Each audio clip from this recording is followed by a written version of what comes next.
Yo, salut les techos, c'est Mickaël de tech2tech.fr. Aujourd'hui, on se retrouve pour parler de Windows 10 puisque une version majeure cette semaine est sortie. Elle est appelée Windows 10 October 2018 Update ou Windows 10 18.09. Alors cette nouvelle version est une mise à jour de la version 18.03. Elle vient apporter de nouvelles fonctionnalités et on va faire un petit peu le tour de ces nouvelles fonctionnalités.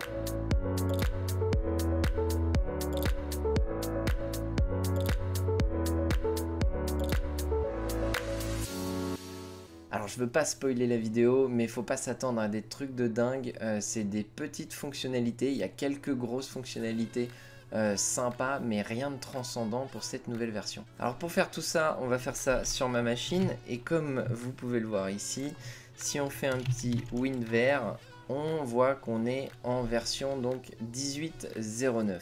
Alors on va commencer par la partie bureau et desktop experience, c'est tout ce qui va toucher un petit peu le bureau, le menu démarrer. Et puisqu'on parle du menu démarrer, on a par exemple une des premières fonctionnalités qui vous pouviez déjà faire des regroupements de tuiles comme ça. Par exemple, on va regrouper tous les jeux sur un groupe. Et on va pouvoir maintenant donner un nom à ce groupe. Donc vous voyez, c'est rien de transcendant, mais ça permet de customiser un petit peu mieux votre menu démarrer. Alors toujours dans le menu démarrer, mais pas que, vous avez des ascenseurs ici sur les côtés, des barres de défilement qui sont transparentes en fin de compte et qui viennent apparaître à partir du moment où on met la souris. Ces barres de défilement, si jamais un utilisateur est gêné de ne pas les voir, vous allez pouvoir les réactiver dans le menu options d'ergonomie et tout simplement ici dans afficher, vous avez masqué automatiquement les barres de défilement. Vous voyez qu'ici par défaut elles sont masquées. Si vous cliquez sur activer ici, enfin sur désactiver du coup, vous allez retrouver indéfiniment vos barres de défilement. Elles vont apparaître pour toujours. Donc toujours sur la partie bureau, il y a une fonction super intéressante, c'est la fonction de recherche ici qui a été nettement améliorée, et lorsque vous cliquez dessus, vous avez tout de suite une visu de toutes les fonctionnalités qu'elle présente. On voit ici que vous pouvez rechercher donc dans les applications, paramètres, documents sur le web, etc. Ça c'était déjà le cas. Mais ça a été légèrement amélioré puisque vous allez pouvoir donc faire une recherche sur le web, ça c'était déjà le cas. Vous voyez sur le bandeau de droite ici les informations sur le site que vous cherchez, et si vous cherchez par exemple un fichier, donc ici résiliation, vous allez avoir toutes les informations sur ce fichier. Donc c'est plutôt pratique, et alors moi j'ai tendance à avoir l'impression que la recherche est beaucoup plus rapide qu'avant également. Alors toujours sur le bureau, on a ici le centre d'action. Donc il n'y a pas eu de grand changement sur le centre d'action. Par contre, tout ce qui est périphérique Bluetooth, pas tous, mais la plupart qui sont périphériques Bluetooth, donc sur batterie, vous allez pouvoir voir directement le niveau de batterie de votre périphérique, donc pour une souris par exemple, donc c'est plutôt pratique, et vous aurez une alerte dans ce centre d'action si par exemple la pile venait à arriver à terme. Toujours dans ce centre d'action, vous aurez également une nouvelle fonctionnalité pour tout ce qui concerne les GPU externes, donc les cartes graphiques externes, donc en Thunderbolt. Vous allez pouvoir les retirer un peu à la manière d'une clé USB pour le retirer proprement. Dans la version 18.03, donc la version précédente de Windows 10, on a le mode sombre qui était arrivé, qui avait fait son apparition, et maintenant il a été étendu également à l'explorateur Windows. Donc pour ça, il suffit d'aller dans personnalisation, couleur, et ici vous allez avoir, voilà, le mode d'application par défaut. Donc là c'est clair, on va mettre sombre, donc vous voyez que le menu passe en mode sombre, la barre de tâches également, mais, et c'est la nouveauté, votre explorateur de fichiers également. Donc tout ce qui est onglet, ce sera le cas également, et les options, ce n'est pas le cas encore. Donc une fonction qui paraît intéressante, notamment quand on travaille en entreprise, vous allez pouvoir installer donc les polices d'écriture. Donc ça, c'était déjà possible avant, hein, mais vous allez soit pouvoir l'installer pour tous les utilisateurs de l'ordinateur, donc pour toutes les sessions. À ce moment-là, il faudra être admin, ou alors l'installer seulement pour l'utilisateur courant, et là il n'y aura pas besoin des droits d'admin. Auparavant, toute installation de police d'écriture se faisait en tant qu'admin. Il fallait être admin pour installer la police d'écriture. Donc une autre fonctionnalité super intéressante, c'est l'historique des copier-coller. Qu'est-ce que j'entends par là? Quand on travaille, on fait de nombreux copier-coller. Cependant, ce qu'on a en mémoire dans l'ordinateur, c'est seulement le dernier copier. Ici maintenant, on va avoir, donc en tapant le raccourci Windows V, on va avoir un historique de tous les copier-coller qu'on a fait. Donc là, on voit qu'il n'est pas activé. On va cliquer sur activer. Et donc maintenant, on va s'amuser à faire quelques copier-coller. Donc hop, on va faire un test avec ça. Donc là, je viens de copier Tech to Tech. On va également copier une image. Voilà, par exemple celle-ci. Hop, copier. Et donc là, si je fais Windows V, voilà, je vais retrouver donc mon presse-papier avec l'historique des copier-coller. Et je vais pouvoir, si besoin, si je sais que cette photo, j'ai besoin de la copier régulièrement, que dans mon travail, il est nécessaire de souvent la ressortir, je vais pouvoir l'épingler. Et à ce moment-là, elle restera toujours en en-tête dans notre presse-papier. Et ensuite, on va pouvoir très facilement l'utiliser pour la copier dans nos fichiers. Et ce qui est intéressant dans cette fonctionnalité, c'est que vous allez pouvoir synchroniser donc votre presse-papier entre tous vos appareils, que ce soit mobile ou ordinateur. Et donc on change de sujet, mais quand vous diffuserez des présentations ou un stream en Miracast, donc que vous diffuserez sur un vidéoprojecteur ou sur une télé par exemple, il y aura maintenant une barre comme ça qui s'affichera en haut de votre écran pour vous signifier que vous êtes encore en train de streamer ou de présenter votre écran. Donc c'est pas mal parce que quand on fait de la présentation sans fil comme ça, on peut un peu oublier qu'on est en présentation et on peut imaginer tous les déboires qu'il peut y avoir. Et donc pour les gamers, la barre de jeu est toujours là, la game bar. Vous faites Windows G pour la faire apparaître et vous voyez que là elle apparaît même si je ne suis pas dans un jeu. Maintenant la game bar est disponible donc où que ce soit dans une application ou dans un jeu. Et donc elle vous permettra de régler notamment l'audio du jeu, du système et votre micro. Il y avait dans la preview possibilité de voir les performances GPU, CPU, a priori les FPS, etc. A priori ça a été supprimé puisque je ne l'ai pas dans ma version, mais j'imagine que ça viendra sur les prochaines versions. Alors on a fait un petit peu le tour de tout ce qui est desktop experience, on va aller voir ce qui se passe au niveau des paramètres puisqu'il y a pas mal de nouveaux paramètres et du coup on va faire un petit tour. Alors au niveau de l'affichage, Microsoft vous permet maintenant de régler vos paramètres HDR et WCG, donc pour les écrans qui sont compatibles, vous aurez donc le paramètre directement dans affichage, ce qui n'était pas le cas avant, mais c'était possible de jouer avec ça directement sur les pilotes de la carte graphique. Au niveau du son, il n'y a pas grand chose, par contre vous allez pouvoir modifier le nom de vos haut-parleurs ou de vos casques. Dans le cas où vous avez plusieurs, comme ici, plusieurs périphériques audio, vous allez pouvoir les renommer pour les retrouver après plus facilement. Donc ici par exemple c'est mon écran et je vais pouvoir mettre son écran. Hop, voilà. Et du coup ici après on aura directement le nom qu'on a mis et on pourra sélectionner nos haut-parleurs. C'est pratique dans le cas où on a beaucoup d'haut-parleurs, un système par exemple 5.1, un casque, les enceintes du PC, etc. Ça sera plus pratique pour les repérer. Donc au niveau des applications, on a une nouvelle fonctionnalité ici qui est gérer les fonctionnalités facultatives qui va vous permettre d'ajouter plus facilement des fonctionnalités depuis Windows 10, notamment des fonctionnalités qui nécessitaient avant d'installer l'application directement via un MSI ou autre. Par exemple AirSat qui vous permet de gérer vos serveurs à distance. Vous allez pouvoir directement l'installer depuis ce menu. Toujours dans le système, on a également du coup une nouvelle catégorie qui s'appelle presse-papier, qui concerne justement l'historique du presse-papier, la fonctionnalité dont j'ai parlé tout à l'heure, et qui va vous permettre donc d'effacer les données du presse-papier si nécessaire et d'activer ou non cet historique du presse-papier.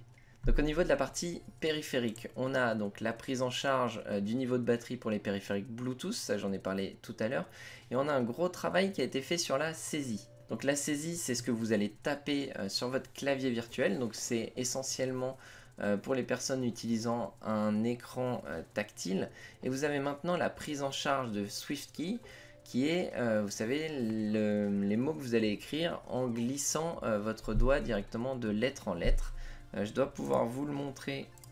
Hop, si je passe en mode tablette, on va aller sur un champ où on doit écrire.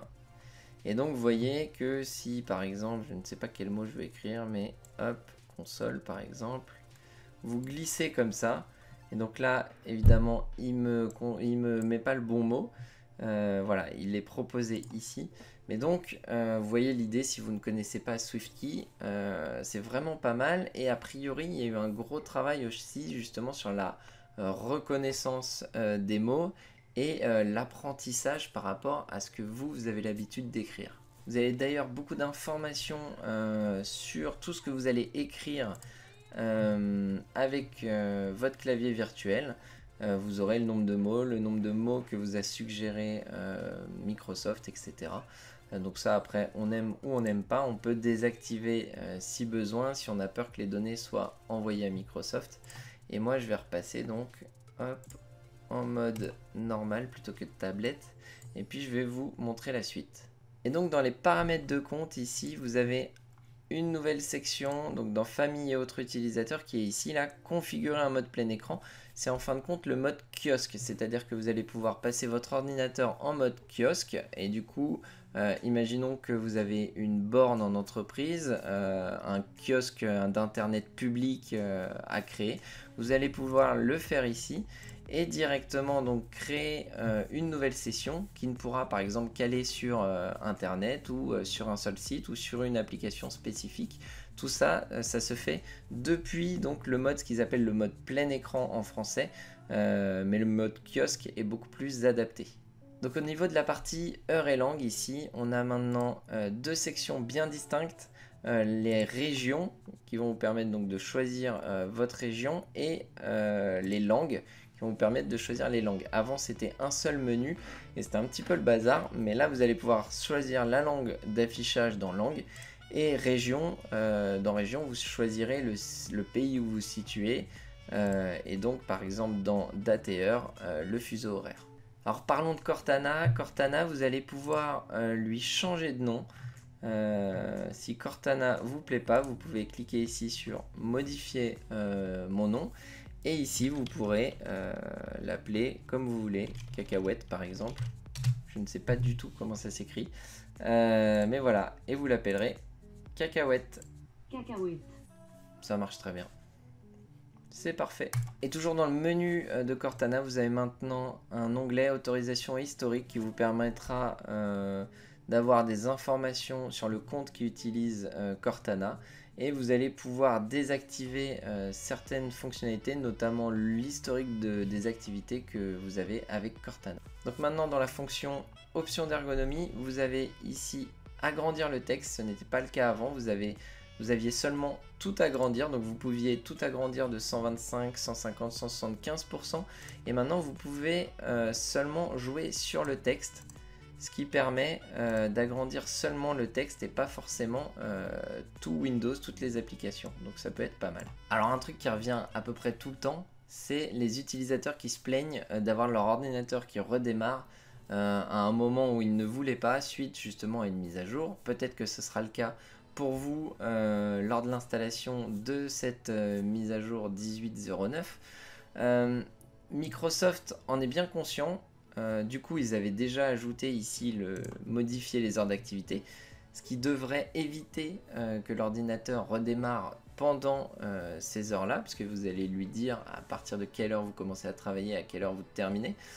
Cependant, dès que vous partiez un petit peu aux toilettes ou ailleurs, il considérait que vous n'étiez plus sur votre clavier et du coup il était susceptible de redémarrer. Ça devrait plus être le cas puisqu'ils ont ajouté du machine learning qui va étudier votre comportement, qui va savoir combien de temps vous partez aux toilettes par exemple. Et du coup en théorie, ce genre de situation ne devrait plus arriver et Windows devrait être mise à jour en tout cas au moment le plus adapté à votre activité et à votre façon de travailler.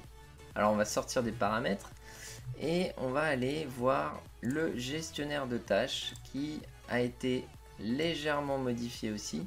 Vous voyez ici que j'ai deux nouveaux onglets, donc consommation d'énergie et tendance de consommation d'énergie. Qui vont donc étudier l'activité des processus de vos applications et qui va vous dire donc si la consommation de cette application est forte ou non et du coup la tendance sur ces processus là. Donc je pense que c'est surtout à la mode, je sais pas encore si c'est hyper intéressant ou pas. Après effectivement on verra de là les applications qui sont énergivores et celles qui ne le sont pas. Le temps nous le dira si effectivement c'est intéressant ou pas. Alors maintenant on va parler un petit peu des applications. Forcément on va parler Edge puisque Microsoft ne cesse d'améliorer Edge. En même temps, je vais être franc, c'est pas bien compliqué parce que vu d'où il partait, il y a énormément de travail pour arriver au niveau de Firefox ou de Chrome. Mais du coup, donc ils ont travaillé essentiellement donc, sur leurs paramètres. Vous voyez qu'ici, maintenant, les paramètres sont bien plus clairs. On voit les raccourcis qui sont liés à ces fonctions. Si on va dans paramètres ici maintenant, c'est séparé en 4 fonctions, donc général, confidentialité et sécurité, mot de passe et remplissage automatique et avancé. Alors je ne vais pas rentrer dans les détails de chaque nouvelle fonctionnalité de Edge, sinon il y en aurait pour un petit moment, mais il faut savoir que Edge est maintenant lui aussi compatible avec un thème sombre, donc on aime ou on n'aime pas. Et il y a une fonctionnalité qui est plutôt pas mal, c'est la lecture automatique des vidéos sur les sites web. Qu'est-ce que j'entends par là? Quand on va sur un site web, ou par exemple, tac, une vidéo, qu'on clique sur la vidéo ou pas d'ailleurs en fonction des sites, la vidéo va se lancer. Donc bon, sur YouTube, c'est tout à fait normal.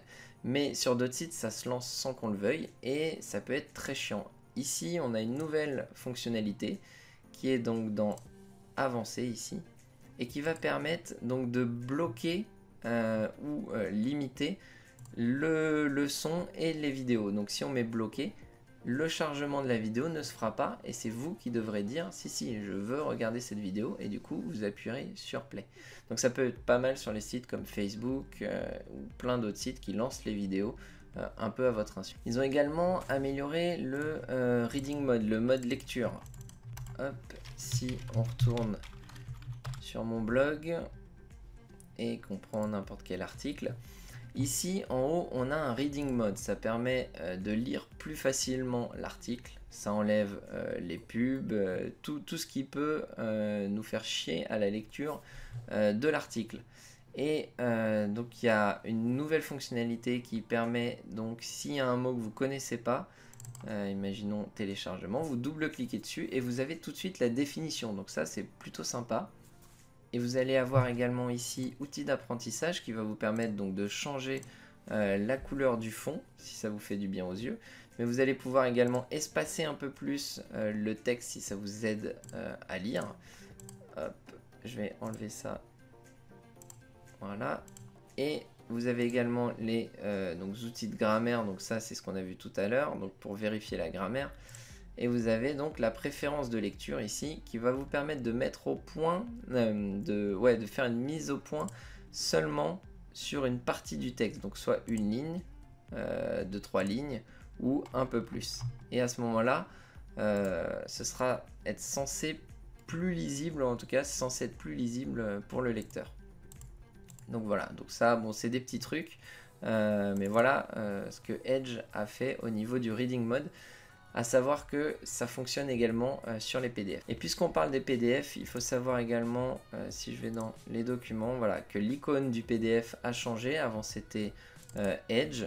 Là, ce n'est plus l'icône d'Edge, mais par contre, par défaut, si vous n'avez pas installé un autre lecteur de PDF, ce sera Edge qui ouvrira votre PDF. Donc on continue sur les applications, et là on va parler screenshot ou imprime écran. Habituellement, soit vous utilisiez directement la touche imprime écran pour faire un imprime écran de tout votre écran, ça fait beaucoup d'écrans. Soit vous utilisiez l'outil capture, donc ils ont modifié tout ça, et maintenant avec le raccourci Windows Shift S, ça fait un raccourci de plus à connaître, on a directement l'outil de capture mais amélioré. Vous allez pouvoir faire une capture donc en carré, en forme libre ou en plein écran, et une fois que vous aurez pris votre capture, vous allez pouvoir donc directement la modifier donc dans Screen Sketch, capture et croquis en français, et vous allez pouvoir du coup directement dessiner, surligner. Moi je ne sais pas dessiner, mais c'est plutôt pratique en fait, je trouve, puisque vous pouvez prendre votre imprimé écran, faire votre imprimé écran, travailler dessus, le rogner si nécessaire, et du coup ensuite l'enregistrer et le partager avec vos contacts ou autres. Donc toujours dans les applications, mais beaucoup moins intéressant, Notepad, donc le bloc-notes a été mis à jour. Vous pouvez maintenant taper un texte et zoomer dessus. Waouh, c'est génial. Donc on peut le faire dans affichage, zoom avant, zoom arrière, ou avec la molette, donc contrôle et la molette plus moins. Vous allez pouvoir faire une recherche sur certains termes de votre texte, donc en faisant un clic droit, recherche avec Bing. Et le plus intéressant dans tout ça, c'est que vous avez maintenant les fins de ligne qui sont pris en charge, que ce soit sur Mac ou sur Linux. C'est-à-dire qu'avant, quand il y avait du texte qui était envoyé de Linux ou de Mac sur sur un fichier texte, et qu'il était lu via Notepad, les fins de ligne n'étaient pas prises en compte, donc c'était un peu le bordel. Maintenant c'est le cas, mais dans tous les cas je vous conseille d'utiliser Notepad++, et comme ça vous serez bien content. Alors un peu plus sympa mais pas ouf non plus, vous avez l'éditeur de registre qui a été mis à jour. Qu'est-ce qu'on a qui a été rajouté? Il y a le fait de pouvoir accéder directement ici, donc avec la complétion automatique, c'est-à-dire que vous mettez le début du mot, ça vous le propose, et vous avez également, si vous faites, je crois que c'est contrôle retour arrière, voilà, ça efface directement le mot complet de la clé de registre par exemple. Voilà, bon, c'est pas ouf. Un truc bien plus intéressant, c'est l'application votre téléphone ici, qui va vous permettre de lier un téléphone, donc iOS ou Android. Donc pour iOS, il n'y a pas grand chose qui est pris en charge. Il faudra installer par exemple Edge sur votre smartphone iOS pour envoyer par exemple la page web sur laquelle vous êtes sur votre ordinateur. Donc bon, c'est pas mal mais c'est pas ouf, et puis il faut utiliser Edge. Ou vous avez sur Android, et ça par contre c'est plutôt cool, vous allez pouvoir lire directement vos SMS sur votre ordinateur et envoyer donc les SMS sur ordinateur, donc un peu comme iMessage. Donc c'est plutôt pas mal. Vous aurez également la possibilité de récupérer les photos qui sont sur votre smartphone Android. Donc de ce que j'ai lu, il est prévu que ce soit à peu près pareil sur iOS, mais avec Apple, on n'est jamais sûr de rien. Donc voilà, je pense qu'on a fait à peu près le tour. Si j'ai oublié des trucs, m'en voulez pas. Les commentaires sont là, on peut en discuter. Donc n'hésitez pas, s'il y a des trucs que j'ai oubliés qui vous semblent importants, d'en parler dans les commentaires. Je vais faire une vidéo pour vous expliquer donc comment télécharger et installer cette nouvelle mise à jour, si le cœur vous en dit. Et puis si ça vous a plu, n'hésitez pas à lâcher un petit like, à vous abonner si vous n'êtes pas encore abonné. Et puis je vous dis à très bientôt. Ciao ciao.